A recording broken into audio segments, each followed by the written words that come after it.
घर वाले भी ना हर बात पे ना ओवर ड्रामेटिक हो जाते हैं, पैनिक ही क्रिएट कर देते हैं।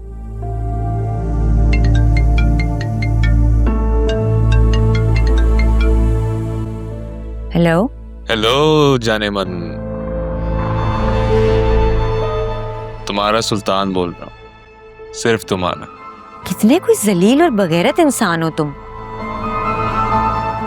इतनी गालियां खाकर भी तुम्हें शर्म नहीं आई, क्यों कॉल की है? अरे अपने होने वाले ससुर जी का हाल अहवाल करने के लिए फोन किया है।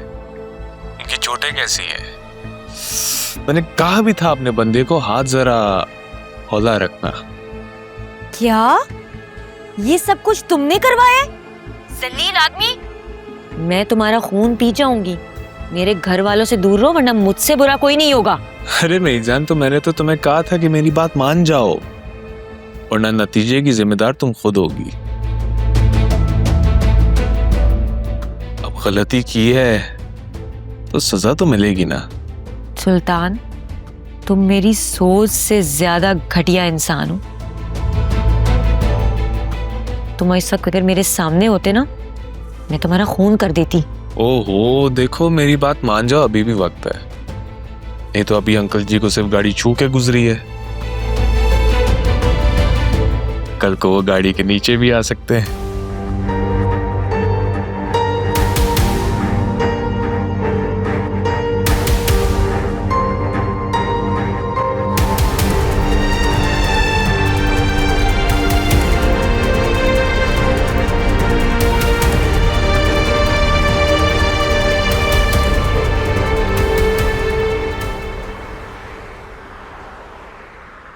What?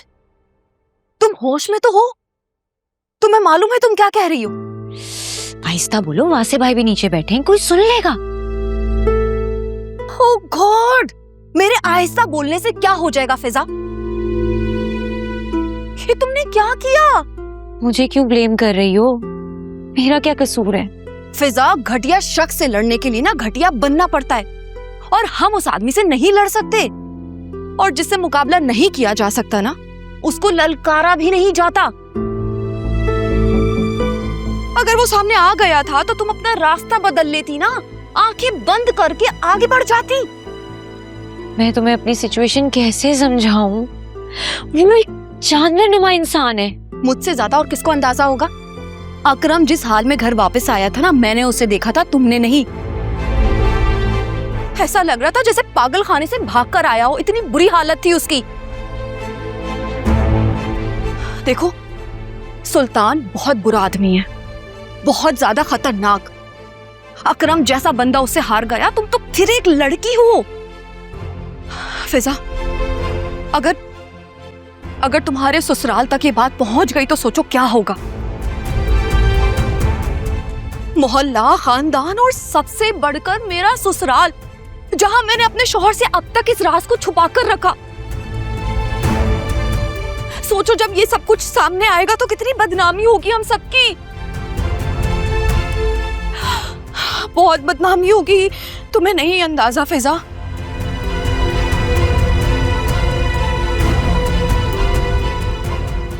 अब मुझे बताओ मैं क्या करूं? फिलहाल तो मेरा बिल्कुल दिमाग काम नहीं कर रहा है। अभी तो असफर भाई का मसला खत्म नहीं हुआ था, और ये क्या है यार फिजा? मैं जब भी यहाँ आती हूँ ढेरों स्ट्रेस अपने साथ लेकर जाती हूँ। तुम तो ऐसे कह रही हो जैसे सारे फसाद की जड़ मैं हूँ। फिलहाल तो तुम ही हो, और मुझे ना तुम पर बहुत गुस्सा आ रहा है फिजा इस वक्त। प्लीज गुस्सा मत करो आलिया। तुम्हें पता है मैं पहले ही इतना गिल्टी हूँ जब से मुझे पता चला है कि बाबा को चोट मेरी वजह से लगी है। जोया, आयरा रोज बाहर जाती हैं। बाबा 10 बार घर के बाहर चक्कर लगा लेते हैं। अम्मा घंटों घर में अकेले रहती हैं।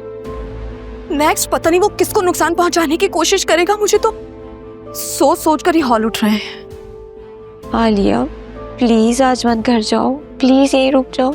मेरे यहाँ रुक जाने से क्या होगा? क्या ही कर लूंगी मैं फिजा?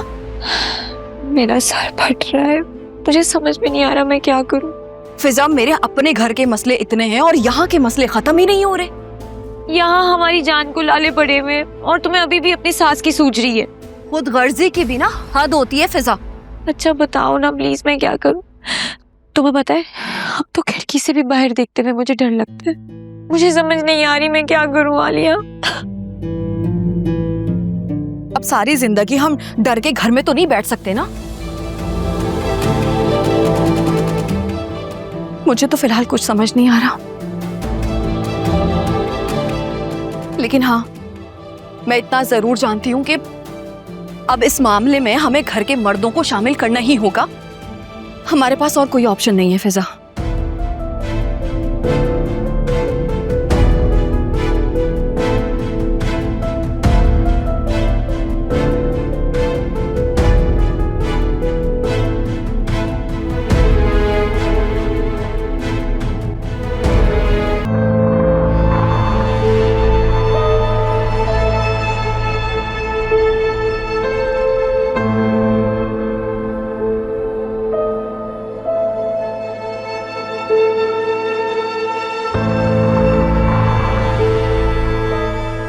ये किसे लाए?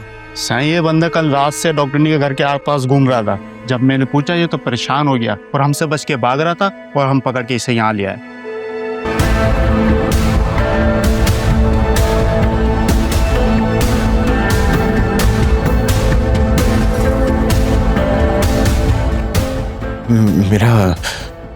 मेरा नाम असफर है।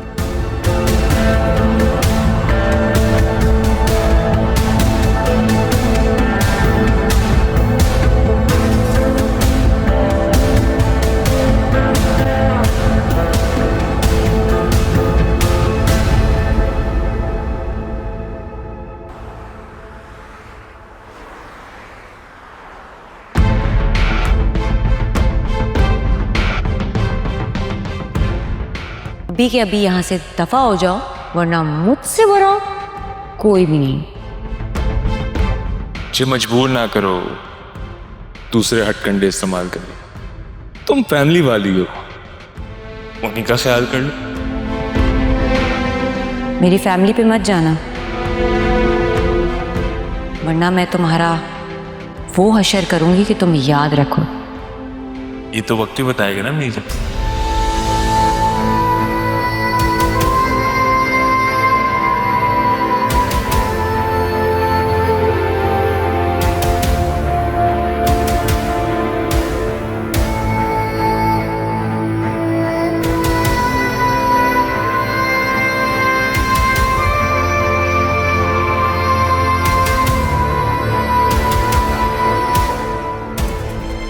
ओहो, देखो मेरी बात मान जाओ, अभी भी वक्त है। नहीं तो अभी अंकल जी को सिर्फ गाड़ी छू के गुजरी है।